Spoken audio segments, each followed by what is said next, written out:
পঞ্চম শ্রেণীর গণিত ক্লাসে সবাইকে স্বাগতম। পঞ্চম শ্রেণীর গণিত বইয়ের 11 নং অঙ্কটি খেয়াল করো। লেখা আছে, রাখি প্রতি মাসে 950 টাকা সঞ্চয় করে। কততম মাসে তার সঞ্চিত টাকা 50,000 অতিক্রম করবে? উত্তর ক্রমবাচক সংখ্যায় লিখতে হবে। তো আমরা আজকে এই অঙ্কটির সমাধান করব। আগের যে অঙ্কগুলো আছে সবগুলো অঙ্কের সমাধান আমাদের চ্যানেলে দেওয়া আছে।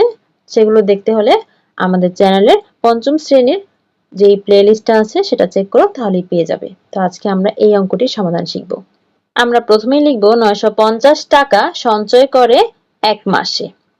এখন আমরা মাসটা কিন্তু হাতের ডান দিকে রেখেছি। কারণ কি? কারণ 50,000 টাকা সঞ্চিত করবে, 50,000 টাকা অতিক্রম করবে কততম মাসে? আমরা মাস বের করব, এজন্য মাসটা হাতের ডান দিকে রেখেছি। এখন একটার জন্য হিসাব করব, 1 টাকা সঞ্চয় করে আরো কম দিনে, আরো কম মাসে, তাহলে এটা ভাগ করতে হবে। এখন 50,000 টাকা কত মাসে সঞ্চয় করে সেটা বের করব, তাহলে 50,000 টাকা সঞ্চয় করে আরো বেশি মাসে, তাহলে এটা গুণ করতে হবে।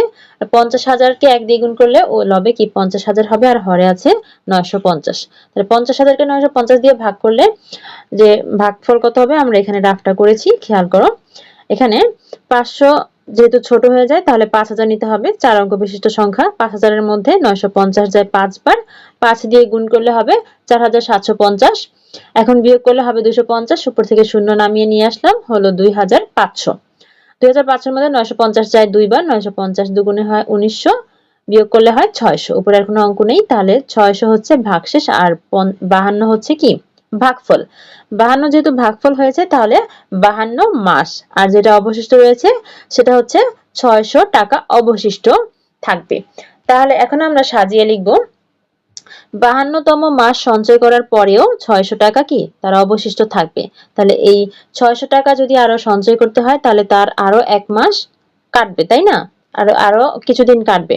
তাহলে আমরা লিখব 52 যোগ 1 সমান 53তম মাসে সঞ্চিত টাকা তার 50,000 অতিক্রম করবে। 50,000 টাকা অতিক্রম করতে তার মাস লাগবে কি 52 সাথে আরো 1 যোগ করতে হবে 53তম মাসে। উত্তর হচ্ছে 53তম মাসে।